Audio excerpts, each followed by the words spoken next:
Hello student. हम पढ़ा रहे हैं 6 क्लास की NCERT और इसमें हमारा चल रहा इतिहास। कक्षा 6 का ये इतिहास हम पढ़ा रहे हैं। इससे पहले हमने 4 अध्याय पढ़ लिए, आज अध्याय है 5। 5 अध्याय में हम पढ़ते हैं क्या बताती है हमें किताबें और कब्रें, यानी कि जो इतिहास बीत चुका है उसके बारे में हमें जानकारी लेनी है। तो किताबें क्या बताती हैं और जो उस समय आंशिक या पूर्ण या समाधान जो मिले हैं, शब्द जो मिले हैं, वो हमें क्या बताते हैं अतीत और इतिहास के बारे में। जैसे पुस्तकालय में ये मान लो लड़की है, इसने कहा है, इन्हें एक बात बताई। जैसे ही घंटी बजी शिक्षक ने छात्रों को अपने साथ आने को कहा। आज वे पहली बार पुस्तकालय जा रहे थे। मेरी ने देखा कि पुस्तकालय उसकी कक्षा से काफ़ी बड़ा था और वहाँ किताबों से भरे कई रैक थे। कोने में एक अलमारी थी जो मोटी मोटी किताबों से भरी थी। मेरी को एक अलमारी खोलने की कोशिश करते देख शिक्षक ने कहा, उस अलमारी में अलग अलग धर्मों से जुड़ी हुई महत्वपूर्ण किताबें हैं। क्या तुम्हें मालूम है कि हमारे पास वेदों का भी एक संग्रह है? मैं सोचने लगी वेद क्या है, चलो पता करते हैं। उसको थोड़ी पता वेद क्या होते हैं। वेद सबसे प्राचीन वेद है ऋग्वेद, ठीक है नहीं। इसमें हर चीज़ के बारे में लिखा हुआ है जो आज बहुत महत्वपूर्ण माना जाता है। दुनिया के प्राचीनतम ग्रंथों में एक, शायद तुमने वेदों के बारे में सुना होगा। वेद 4 हैं, ऋग्वेद, सामवेद, यजुर्वेद और अथर्ववेद। अगर हम 3 वेद को बात करें, 3 वेद को हम बोलते हैं वेद त्रयी। क्या बोलते हैं? वेद त्रयी। चौथा वेद सबसे बाद में जोड़ा गया था जिसका नाम है अथर्ववेद, ठीक है नहीं, अथर्ववेद। सबसे पुराना वेद है ऋग्वेद जिसकी रचना लगभग 3500 साल पहले हुई थी। कितने साल पहले हुई थी ये? ऋग्वेद की रचना लगभग 3500 साल पहले हुई थी। ऋग्वेद में 1000 से ज़्यादा प्रार्थनाएं हैं जिन्हें सूक्त कहा गया है। जो प्रार्थना हम करते हैं उस प्रार्थना को हमने क्या बोला? सूक्त बोला। अगर आ जाए सूक्त क्या होती है? सूक्त का मतलब प्रार्थना। सूक्त का मतलब है अच्छी तरह से बोला गया है, अच्छी तरह से बोला गया। ये विभिन्न देवी देवताओं की स्तुति में रचे गए हैं। इनमें से 3 देवता बहुत महत्वपूर्ण हैं, अग्नि, इंद्र और सोम। अग्नि आँख के देवता, इंद्र युद्ध के देवता और सोम एक क्या पौधा है जिसे एक खास पेय बनाया जाता था। 3 देवता। वैदिक प्रार्थनाओं की रचना ऋषियों ने की थी। आचार्य विद्यार्थियों को इन्हें अक्षरों, शब्दों और वाक्यों में बांटकर सस्वर पाठ द्वारा कंठस्थ करवाते थे। अधिकांश सूक्त के रचयिता सीखने और सिखाने वाले पुरुष थे। कुछ प्रार्थनाओं की रचना महिलाओं ने भी की। तो एक बात जाहिर हो गई, जो प्रार्थनाएं जो थी, जो सूक्त जो थे, इनकी रचना ऋषियों ने भी की और महिला ने भी की। ऋग्वेद की जो भाषा है वो प्राकृत संस्कृत या वैदिक संस्कृत कहलाती है। तुम स्कूल में जो संस्कृत पढ़ती हो उससे ये भाषा थोड़ी भिन्न है। जो संस्कृत हम स्कूल में पढ़ते हैं उससे ये थोड़ी अलग है। प्राकृत संस्कृत है ये, वैदिक संस्कृत। क्या बताती है हमें किताबें और कब्रें? संस्कृत और अन्य भाषाएं। संस्कृत भाषा भारोपीय, भारत और यूरोप। भारोपीय का मतलब होता है भारत और यूरोप। भाषा परिवार का हिस्सा है। भारत की कई भाषाएं हैं जैसे असमिया भाषा, गुजराती भाषा जो गुजरात में बोलते हैं, हिंदी, कश्मीरी और सिंधी भाषा। एशियाई भाषाएं जैसे फ़ारसी तथा यूरोप की बहुत सी भाषाएं जैसे अंग्रेजी और इसके बाद फ्रांसीसी, जर्मन, यूनानी, इतालवी, स्पेनिश आदि इसी परिवार से जुड़ी हुई हैं। उन्हें एक भाषा परिवार इसलिए कहा जाता है कि क्योंकि आरंभ में उनमें कई शब्द एक जैसे थे। उदाहरण के लिए मात्र एक संस्कृत का शब्द है, माँ हिंदी और मदर अंग्रेजी शब्द को देखें तो क्या तुम्हें इनमें कोई समानता नज़र आती है? माँ, हिंदी में माँ कह रहे हैं और अंग्रेजी में हम क्या बोल रहे हैं? मदर बोल रहे हैं। उपमहाद्वीप में दूसरे भाषा परिवारों की भी भाषाएं बोली जाती थी। जो दूसरे जो देश हैं उनकी भाषाएं बोलते हैं। जैसे उदाहरण के लिए पूर्वोत्तर जो प्रदेश हैं, तिब्बत बर्मा परिवार की भाषा बोली जाती है। तेलुगु, तमिल, तेलुगु, कन्नड़ और मलयालम द्रविड़ भाषा परिवार की भाषा हैं। जबकि झारखंड और मध्य भारत के कई हिस्सों में बोली जाने वाली भाषाएं ऑस्ट्रो एशियाटिक परिवार से जुड़ी हैं। उन भाषाओं की सूची बनाओ जिनके बारे में तुमने सुन रखा है। उनके भाषा परिवारों को पहचानने की कोशिश करें। विभिन्न प्रकार की भाषाएं बोली जाती हैं अपने भारत में।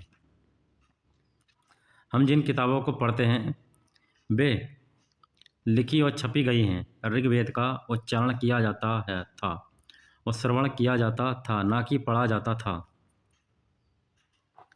ऋग्वेद जो है, ऋग्वेद का उच्चारण होता था और श्रवण मतलब सुनना, ये दो काम होते थे। उच्चारण होता था और सुना जाता था, लेकिन अगर पढ़ने की बात आए इनको पढ़ा नहीं जाता था। ठीक, ये क्वेश्चन आपका बन सकता है। रचना के कई सदियों बाद इसे पहली बार लिखा गया।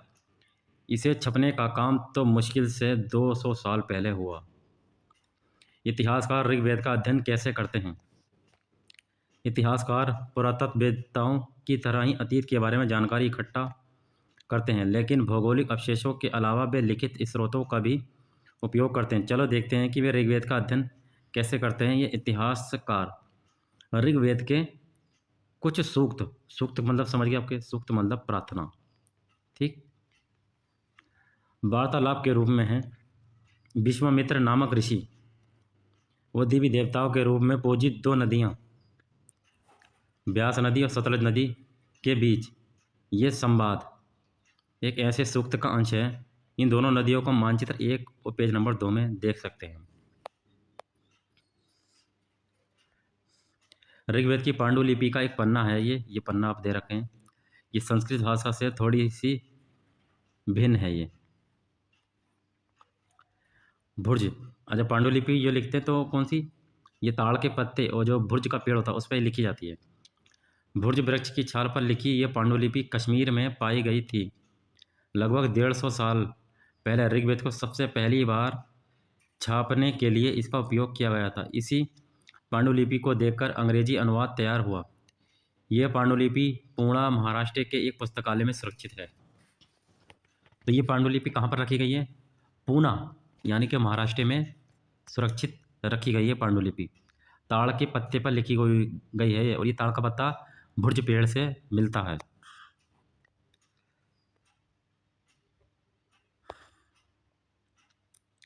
अगला आपका विश्वामित्र और नदियाँ। विश्वामित्र, हे नदियों, अपने बछड़ों को चाटती हुई दो दमकती गायों की तरह, दो फुर्तीले घोड़ों की चाल से पहाड़ों से नीचे आओ। इंद्र द्वारा दी हुई शक्ति से स्फूर्त तुम रथों की गति से सागर की ओर बह रही हो। तुम जल से परिपूर्ण हो और एक दूसरे से मिल जाना चाहती हो। इन्होंने कहा नदियाँ जल से परिपूर्ण हम देवताओं के बनाए रास्ते पर चलती हैं। एक बार निकलने पर हमें रोका नहीं जा सकता। ये ऋषि, तुम हमसे प्रार्थना क्यों कर रहे हो? ये ऋषि जो इनसे नदियों से कह रहे हैं। तो फिर नदियों ने ही जवाब दिया।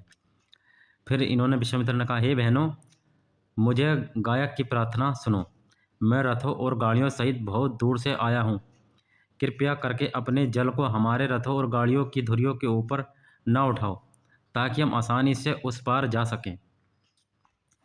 तो विश्वामित्र कह रहे हैं नदी से कि इतना पानी मत बहाओ हमारे ऊपर कि हमारे पहिए ऊपर उठ रहे हैं, हमें नदी पार करने में कठिनाई हो रही है। फिर नदियाँ क्या कहती हैं? हम तुम्हारी प्रार्थना सुनेंगे जिससे तुम सब सुरक्षित उस पार जा सको। इतिहासकार ये बताते हैं कि ये प्रार्थना उस क्षेत्र में रची गई होगी जहाँ ये नदियाँ बहती हैं। वे यह भी सुझाते हैं कि जिस समाज में ऋषि रहते थे वहाँ घोड़ों और गायों को बहुत महत्व दिया जाता था। इसीलिए नदियों की तुलना घोड़ों और गायों से की गई है। नदियों की तुलना किससे? घोड़ों और गायों से की गई है। क्या तुम्हें लगता है कि रथ भी महत्वपूर्ण थे? अपने जवाब के लिए कारण बताओ। प्रार्थना की पंक्तियों को दोबारा पढ़कर ये बताओ कि उनमें परिवहन के लिए किन किन साधनों का उल्लेख हुआ था। ऋग्वेद की प्रार्थनाओं में अन्य दूसरी नदियाँ, खासकर सरस्वती, सिंधु और उसकी सहायक नदियों का भी जिक्र है। गंगा और यमुना का उल्लेख सिर्फ एक बार हुआ है ऋग्वेद में। मानचित्र 1 को देखो और ऐसी 5 नदियों की सूची बनाओ जिनके नाम ऋग्वेद में नहीं हैं।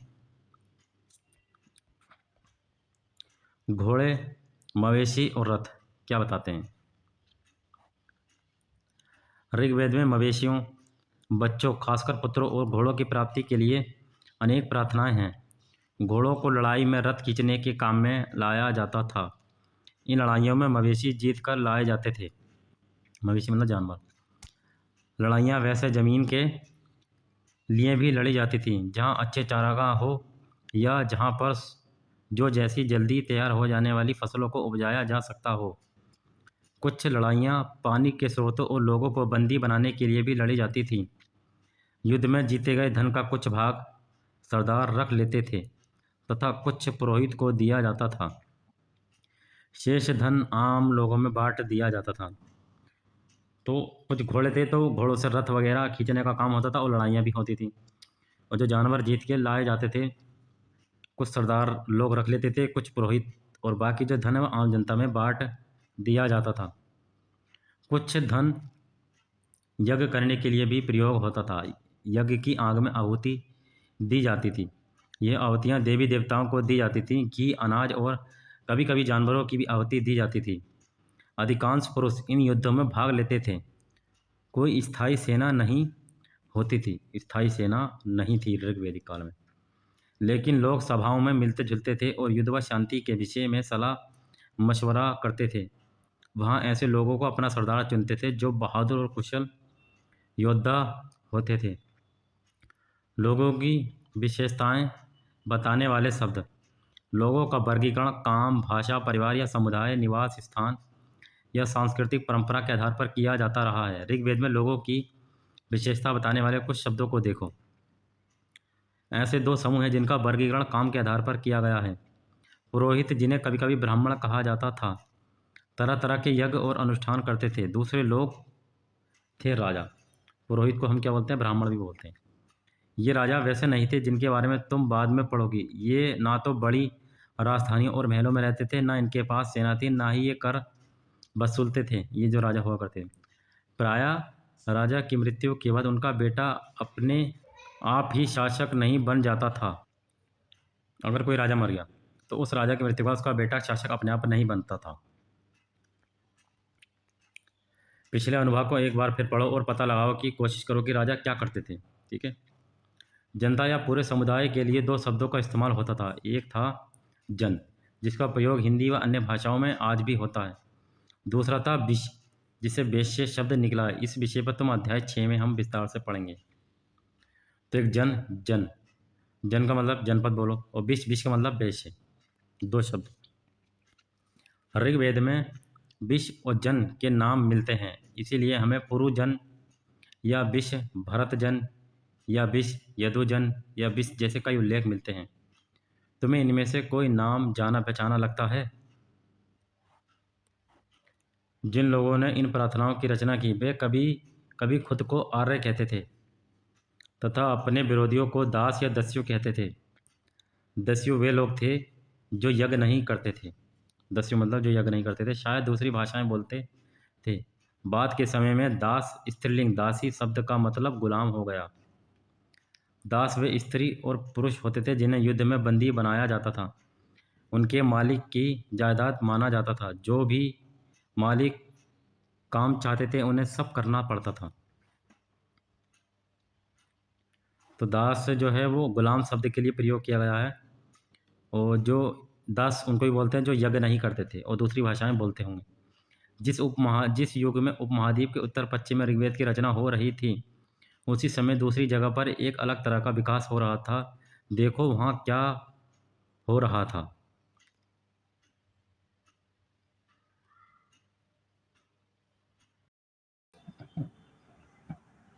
खामोश प्रहरी, कहानी महापाषाणों की। अगले पृष्ठ के चित्रों को देखें। अगला एक पृष्ठ मिलेगा, उसमें चित्र होंगे, उसमें देख के बताया जाएगा।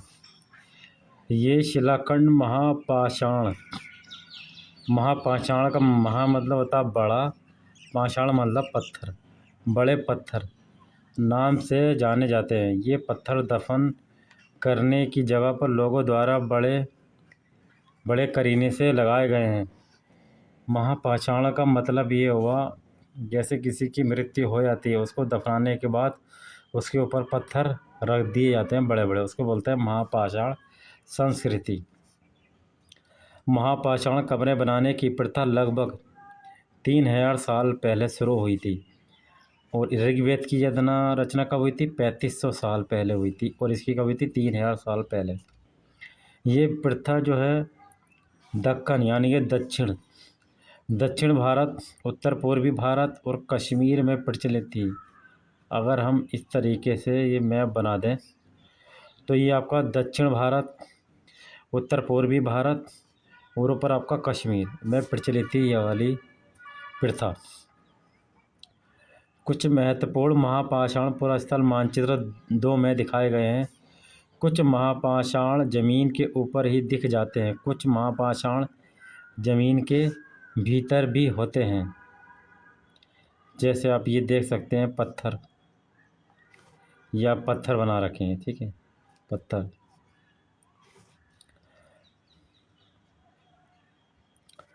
कई बार पुरातत्वविदों को गोलाकार सजाए हुए पत्थर मिलते हैं, कई बार अकेला खड़ा हुआ पत्थर मिलता है। ये ही एकमात्र प्रमाण है जो ज़मीन के नीचे कब्रों को दर्शाते हैं। महापाषाणों के निर्माण के लिए लोगों को कई तरह के काम करने पड़ते थे। हमने जो कार्यों की सूची बनाई है उन्हें क्रमबद्ध करो। गड्ढा खोदना, शिलाखंडों को ढोकर लाना, बड़े पत्थरों को तराशना और मरे हुए को दफनाना। इन सब कब्रों में कुछ समानताएं हैं। सामान्यतः मृतकों को खास किस्म के मिट्टी के बर्तनों के साथ दफनाया जाता था, जिन्हें काले लाल मिट्टी के बर्तन, ब्लैक एंड रेड वेयर के नाम से जाना जाता है। क्या नाम से?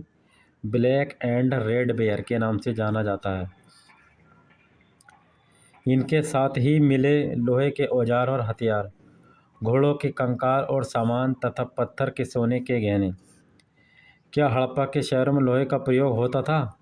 हड़प्पा के शहरों में लोहे का प्रयोग नहीं होता था। ये चित्र आपको क्या बताता है? ऊपर इस तरह के महापाषाण को ताबू, शवदान, शिष्ट कहा जाता है। शवदान को क्या बोलते हैं? शिष्ट भी बोलते हैं, ठीक। यहाँ दिखाए गए शिष्ट में एक पोर्ट होल है। ये आपका होल है, ये रहा होल, ठीक, ये रहा होल आपका।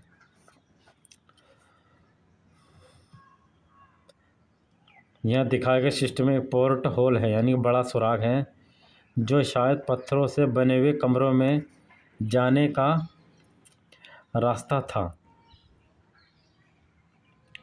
महापाषाण कब्रों से मिले लोहे के सामान। महापाषाण कब्रों से मिले लोहे के सामान मिले हैं। ये जैसे कोई तलवार टाइप की बना रखी है, ठीक, किस तरीके से। बाईं ओर घोड़े के लिए सामान, ये घोड़े का सामान है। नीचे बाईं ओर कुल्हाड़ी से बना एक कटार है, कुल्हाड़ी का बना एक कटार है, ठीक। लोगों की सामाजिक असमानताओं के बारे में पता करना।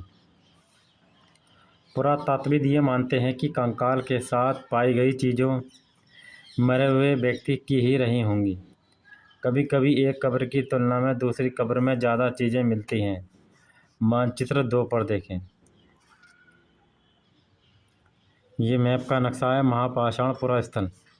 ये ग्रीन कलर का है, ग्रीन कलर हम देखते हैं तमिलनाडु में आदिचनल्लूर, यहाँ पर महापाषाण संस्कृति के स्थल प्राप्त हुए हैं। ब्रह्मगिरी, और आपका कहाँ पर मिल सकते हैं आपके? बेसिकली ये दक्षिण भारत में ही प्रचलित थी, तो 2 जगह हैं, ब्रह्मगिरी और आदिचनल्लूर। पृष्ठ 14, ब्रह्मगिरी को खोजें। यहाँ एक व्यक्ति की कब्र में 33 सोने के मनके और शंख पाए गए हैं। मनके मैंने आपको बताए थे, मनके किसे कहते हैं? मनके एक दाने होते हैं, दाने यानी कि मोती के टाइप के, जो किसी माला में लगाए जाते हैं, पिरोए जाते हैं। ये मोती इस तरीके से लगाए जाते हैं, इनको बोलते हैं मनके, ठीक है ना? क्या बोलते हैं हम? मनके बोलते हैं। दूसरे कंकालों के पास सिर्फ कुछ मिट्टी के बर्तन ही पाए गए हैं। यह दफनाए गए लोगों की सामाजिक स्थिति के बारे में भिन्नता को दर्शाता है। कुछ लोग अमीर थे तो कुछ लोग गरीब, कुछ लोग सरदार थे तो दूसरे अनुयायी। क्या कुछ खास कब्रगाह खास परिवारों के लिए थी? जैसे कोई मान लिया कोई अमीर आदमी मरा तो उसके लिए कोई खास इम्पोर्टेंट कब्र थी क्या? कभी कभी महापाषाणों में से एक से अधिक कंकाल मिले हैं। वे ये दर्शाते हैं कि शायद एक ही परिवार के लोग एक ही स्थान पर अलग अलग समय पर दफनाया गया था। बाद में मरने वाले लोगों को पोर्ट होल के रास्ते कब्रों में लाकर दफनाया जाता था। ऐसे स्थान पर गोलाकार लगाए गए पत्थर या चट्टान चिन्हों का काम करते थे, जहां लोग आवश्यकता अनुसार शवों को दफनाना दोबारा आ सकता थे। इनाम गांव के लिए एक विशिष्ट व्यक्ति की कब्र। पृष्ठ 14। इनाम गांव को खोजें, उसमें देख के बताएं कि ये भीमा की सहायक नदी घोड़ के किनारे एक जगह है। इस जगह पर 3600 से 2700 साल पहले लोग रहते थे। यहाँ वयस्क लोगों को प्रायः गड्ढे में सीधा लटाकर दफनाया जाता था। ये गड्ढा हो दिया, सीधा बिठा दिया, इसको सीधा लटका दिया। उसका सिर उत्तर की ओर होता था। कई बार उन्हें घर के अंदर ही दफनाया जाता था। ऐसे बर्तन जिनमें शायद खाना और पानी हो, दफनाए गए शव के पास रख दिए जाते थे। इनाम गांव में इनाम गांव में उत्तर से दक्षिण की ओर दफनाया जाता था। सिर उत्तर की हो गए, पैर अगर दक्षिण की ओर हो गए, इस तरीके से इनको दफना दिया जाता था इनाम गांव में। और इनके साथ खाना और पानी रख दिया जाता था इनके साथ में। इनाम गांव से एक आदमी को 5 कमरों वाला मकान के आंगन में, कितने कमरे? 5 कमरे, 1 2 3 4 5, 5 कमरे के आंगन में 4 पैरों वाले मिट्टी के एक बर्तन से संदूक में दफनाया गया है। मिट्टी का एक बर्तन लिया और संदूक में रखकर दफना दिया। बस्ती के बीच में बसा ये घर गांव के सबसे बड़े घरों में एक था। इस घर में एक अनाज का गोदाम भी था। शव के पैर मुड़े हुए थे। क्या तुम्हें लगता है कि ये किसी सरदार का शव था? अपने जवाब का कारण बताओ। तो एक बात स्पष्ट हो गई। इनाम गांव से 5 कमरों वाला मकान मिला है और उत्तर से दक्षिण की ओर इनको दफनाया जाता था। क्या बताते हैं हमें कंकालों के अध्ययन? यदि हम कंकालों का अध्ययन करते हैं तो हमें क्या बताते हैं, हमें किस चीज़ के बारे में पता चलता है? छोटे आकार के आधार पर एक बच्चे के कंकाल को आसानी से पहचाना जा सकता है, लेकिन एक बच्चा और बच्ची के कंकाल के बीच कोई बड़ा फर्क नहीं होता। क्या हम ये पता लगा सकते हैं कि कंकाल किसी पुरुष का था या स्त्री का था? अगर किसी चीज़ का कंकाल आपको मिला है तो किस तरीके से पहचान करेंगे कि ये मेल है या फीमेल है? कभी कभी लोग कंकाल के साथ मिले सामानों के आधार पर इसका अंदाज़ा लगाते हैं। होता क्या था उस समय, जैसे शव को दफना दिया तो जो उस समय उपयोगी उसकी चीज़ में वस्तुएं होती थी उसको भी दफनाते थे। अब कंकाल बन गया, कंकाल देख के पता नहीं चल पा रहा है ये किसका है, लेकिन कुछ सामान उसके साथ दफना दिया तो उससे पता लगा लेते कि ये महिला का कंकाल है या पुरुष का कंकाल है। अगर मान लिया कोई गहने मिले किसी के साथ या कोई ज्वेलरी वगैरह मिली तो पहचान लेते थे कि ये महिला का कंकाल है। ठीक है, ये एक अंदाज़ा था उस टाइम के पीरियड के समय। उदाहरण के लिए यदि कंकाल के साथ गहने मिलते हैं तो कई बार उन्हें महिला का कंकाल मान लिया जाता है, लेकिन ऐसी समझ के साथ समस्याएं हैं। अक्सर पुरुष भी आभूषण पहनते थे उस समय, तो समस्या आती थी। कंकाल का लिंग पहचानने का बेहतर तरीका था उसकी हड्डियों की जांच है। क्योंकि महिलाएं बच्चों को जन्म देती हैं, इसीलिए उनका कटी प्रवेश या कूल्हा पुरुषों से ज़्यादा बड़ा होता है। ये समझ कंकाल के आधुनिक अध्ययन पर आधारित है। आज से लगभग 2000 साल पहले चरक के नाम से प्रसिद्ध वैद्य थे। वैद्य था कौन? चरक। उन्होंने चिकित्सा शास्त्र पर एक चरक संहिता नाम की किताब लिखी। वे कहते हैं कि मनुष्य के शरीर में 360 हड्डियां होती हैं। कितनी होती हैं? 360। यह आधुनिक शरीर रचना विज्ञान की 206 हड्डियों से काफ़ी ज़्यादा हैं। संभवतः चरक ने अपनी गिनती में दांत हड्डियों को के जोड़ और कार्टिलेज को जोड़कर ये संख्या बताई है। तुम्हारे अनुसार शरीर के बारे में उन्होंने इतनी विस्तृत जानकारी कैसे इकट्ठा की होगी? इनाम गांव के लोगों के काम धंधे क्या थे? इनाम गांव के लोगों के काम धंधे। इनाम गांव में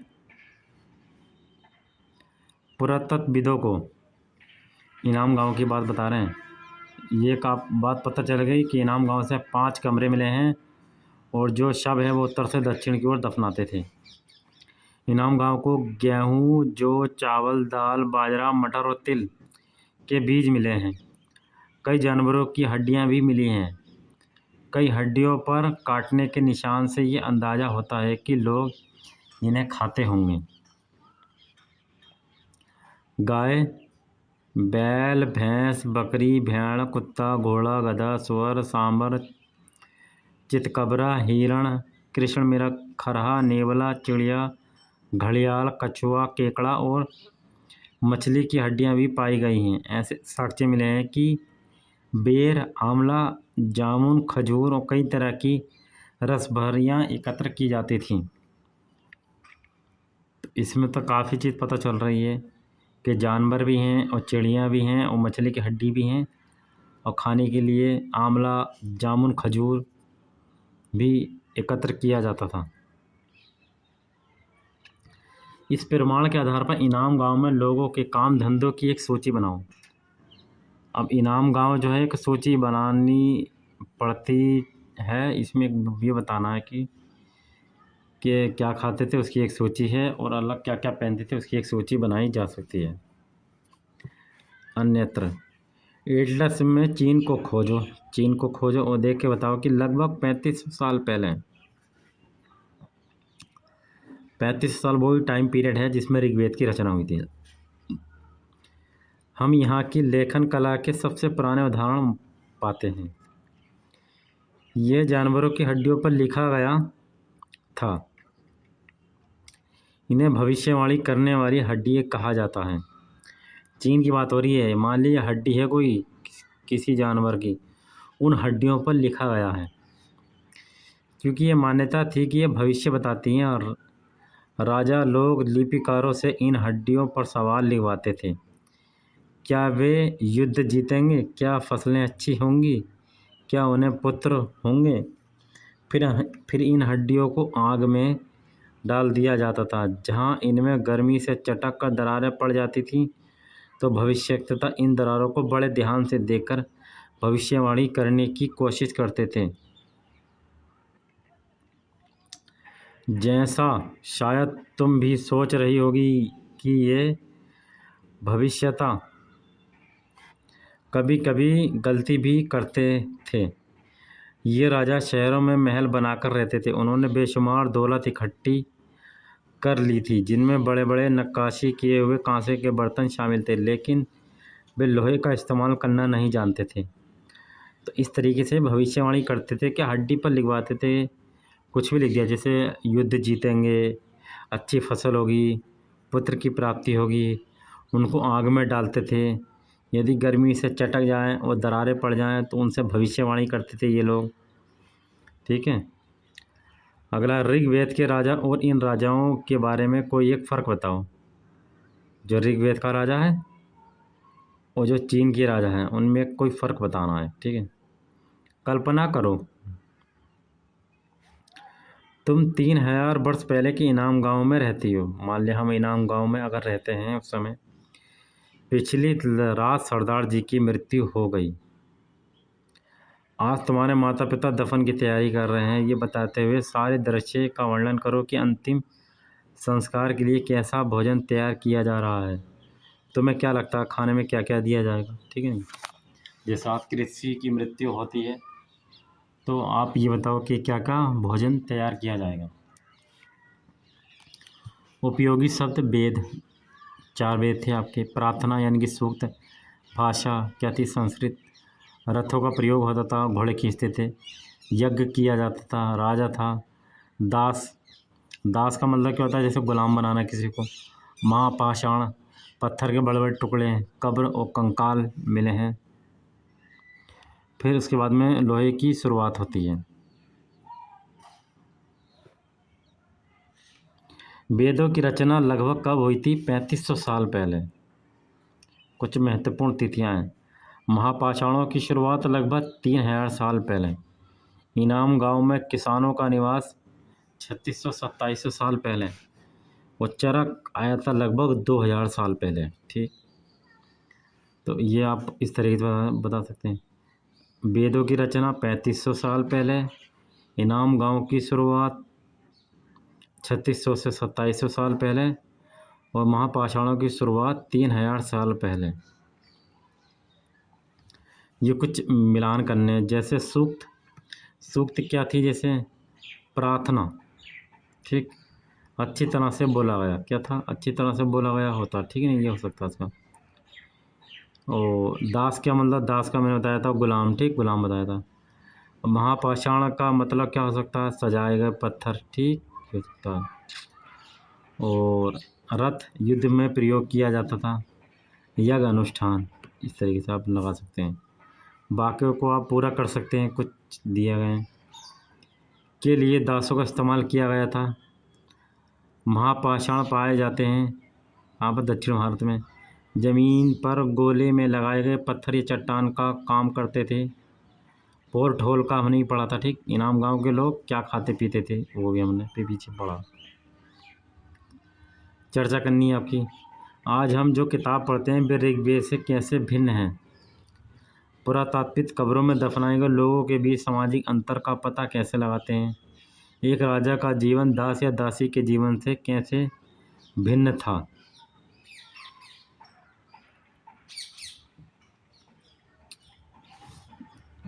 पता करो तुम्हारे विद्यालय के पुस्तकालय में धर्म के विषयों पर किताबें हैं या नहीं।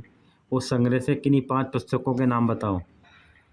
एक याद की हुई कविता या गीत लिखो। तुमने उस कविता या गीत को सुनकर याद किया था या पढ़कर? ऋग्वेद में लोगों का वर्गीकरण उनके कार्य, उनकी भाषा के आधार पर किया जाता था। नीचे की तालिका में तुम 6 परिचित लोगों के नाम भरो। उनमें 3 पुरुष 3 महिला होने चाहिए। प्रत्येक का पेशा और भाषा लिखा हो। क्या तुम उन विवरण में कुछ जोड़ना चाहोगे? ऋग्वेद के नाम भी बताना है।